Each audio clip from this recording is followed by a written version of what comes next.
Kuliah Bahasa Indonesia pertemuan ketiga malam hari ini akan membahas beberapa agenda yang tadi sudah disampaikan di awal, yaitu yang pertama adalah problematika bahasa Indonesia, kemudian yang kedua penilaian terhadap bahasa Indonesia, yang ketiga hakikat bahasa Indonesia, yang terakhir adalah bahasa sebagai alat komunikasi. Ya, selamat bergabung untuk Tiar. Nanti absennya setelah selesai kuliah karena tadi sudah di absen. Jadi kita masuk ke pembahasan pertama, yaitu problematika bahasa Indonesia.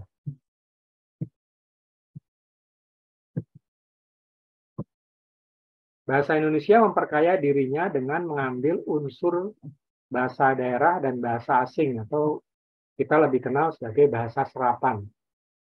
Unsur-unsur tersebut disesuaikan dengan sifat bahasa Indonesia seperti pedoman umum ejaan bahasa Indonesia yang disempurnakan atau EYD tahun 1972 waktu itu di terakhir ya. Kemudian yang kedua adalah pedoman umum pembentukan istilah. Jadi bahasa Indonesia yang akarnya dari bahasa Melayu saat ini sudah diperkaya oleh serapan-serapan baik dari bahasa daerah maupun dari bahasa asing. Bahasa asing terutama bahasa Arab sama bahasa Inggris, itu yang banyak diserap oleh bahasa Indonesia. Kemudian kita masuk ke pembahasan berikutnya, yaitu penilaian terhadap bahasa Indonesia. Anggapan negatif yang kurang mendukung keberadaan bahasa Indonesia antara lain menganggap bahasa Indonesia ada secara alamiah. Yang kedua, menganggap bahasa Indonesia itu mudah. Kemudian yang ketiga, menganggap bahasa Indonesia lebih rendah dari bahasa asing. Jadi ini 3 poin yang membuat bahasa Indonesia dianggap kurang kooperatif perkembangan ke depan. Nah, sebaliknya kita akan lihat pandangan positifnya. Ya, pandangan negatif itu lebih banyak muncul di akhir-akhir ini di generasi milenial, bahwa kita lihat sekali perkembangannya lebih banyak ke bahasa-bahasa yang tidak baku. Nah, kemudian anggapan positifnya adalah bangga berbahasa nasional bahasa Indonesia. Jadi ada beberapa orang yang bangga. Yang kedua adalah mempunyai rasa setia sebagai bangsa bahasa Indonesianya. Kemudian yang ketiga merasa bertanggung jawab atas perkembangan bahasa Indonesia. Jadi ada 2 kontradiktif pandangan masyarakat, yang pertama positif, yang kedua negatif.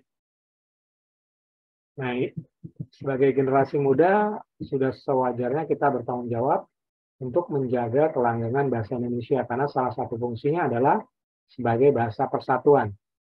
Nah, kita masuk ke pembahasan yang ketiga, yaitu hakikat bahasa Indonesia, yaitu bahasa sebagai alat komunikasi.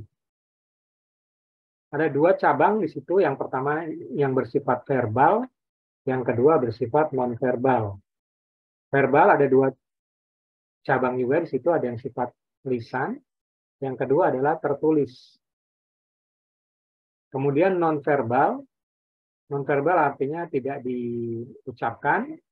Yang pertama adalah isyarat atau gerakan. Biasanya di pramuka itu ada semafor ya, isyarat-isyarat gerakan-gerakan tertentu.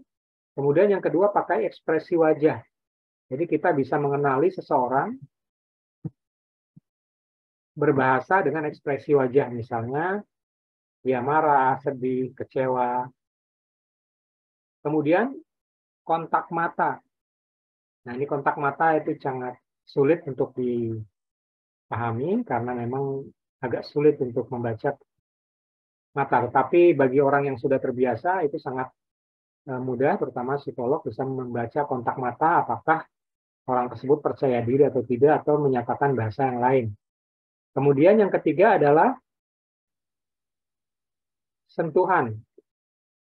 Jadi ada 4 ya non-verbal. Yang pertama adalah isyarat, ekspresi wajah, kontak mata. Yang keempat adalah sentuhan. Itu adalah keempat bahasa non-verbal atau bahasa yang tidak diucapkan. Sebaliknya bahasa yang diucapkan adalah yang bersifat verbal, baik lisan maupun tertulis. Nah, kita akan masuk ke bagian proses komunikasi.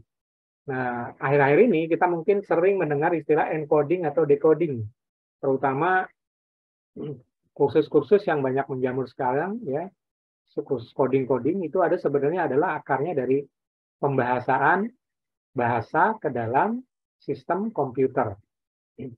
Sebenarnya istilah encoding dan coding itu bukan istilah baru, tapi baru populer saat ini saat maraknya kursus decoding atau coding, ya. Coding itu adalah kode-kode program.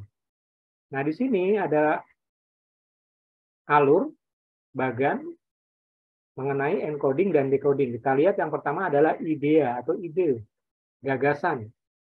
Gagasan itu harus diterjemahkan ke dalam encoding. Apa aja itu? Yang pertama adalah kata. Jadi gagasan itu harus diterjemahkan ke dalam kata-kata. Untuk memperjelas ide yang dimaksud.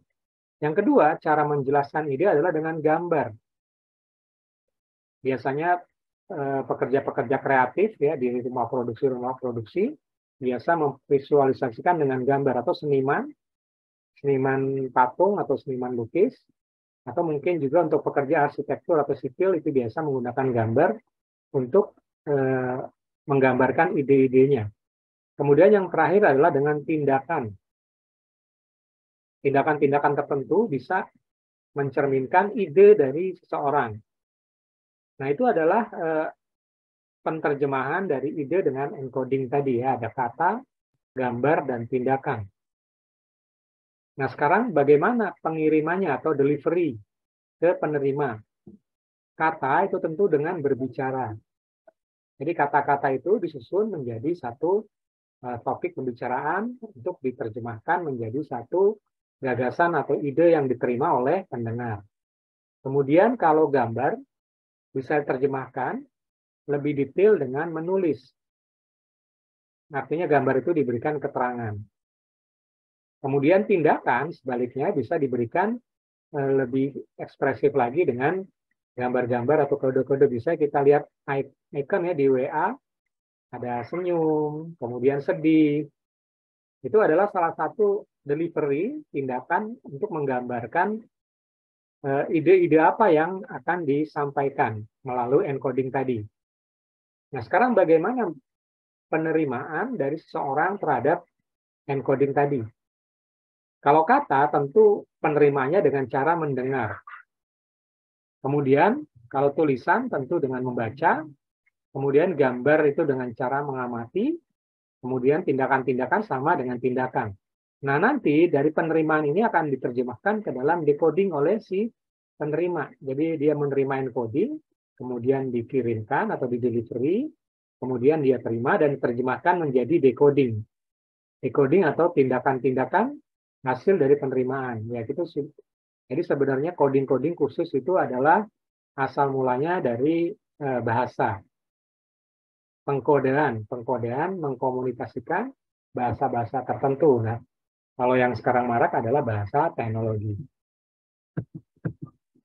Kemudian kita masuk ke hakikat bahasa.